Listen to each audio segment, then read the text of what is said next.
DeAndre Hopkins has come out and talked about how everybody in the league knows that if he was in different situations as opposed to being at the Houston Texans, he'd be the number one receiver in the league. He said, Michael Thomas knows that if I was with Drew Brees my entire career, he knows what would happen.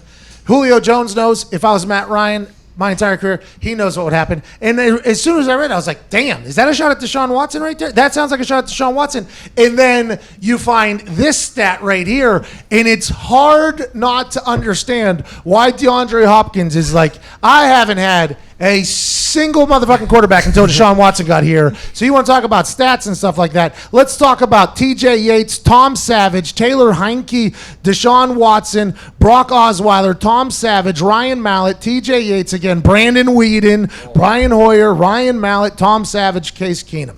TJ Yates, Matt Schaub, Case Keenum. So aside from Deshaun Watson there, okay? He's got a point. He has got a point. Not that there's anything wrong with those quarterbacks. They just, for some reason, didn't fit in Houston when DeAndre Hopkins was running routes. Maybe it was a scheme. Maybe it was something else. Whatever the case, those particular quarterbacks did not have fantastic careers in the NFL. And DeAndre Hopkins is like, hey, listen, they know, I know, we know. Let's hope Kyler Murray can continue what Deshaun Watson was doing for him, which was putting him in a position to showcase his dominance, because, damn, he is unbelievable when he's playing. That's why when he was traded for a bucket of balls, nobody understood what was going on.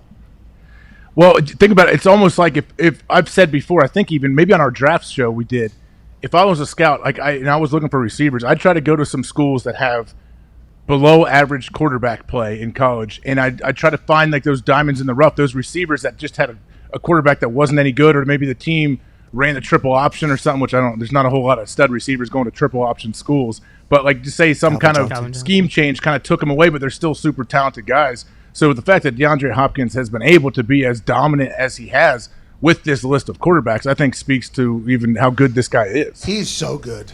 They show his highlights or whatever, and the catches are just outrageous. And his hands might be 7X. Yeah. His hands might be 7X. Do you think does Jordy Nelson have something that stretched out his hands to make him a better wide receiver? Like, is there something that can make his hands are ginormous? Yeah. And I think Odell Beckham Jr., I think he has massive, and these guys make these catches that are just next level. It's like they were built to do it. It's like it's unbelievable.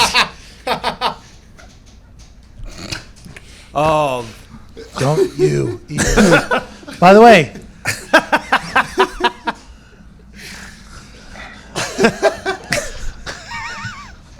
is this a bat off?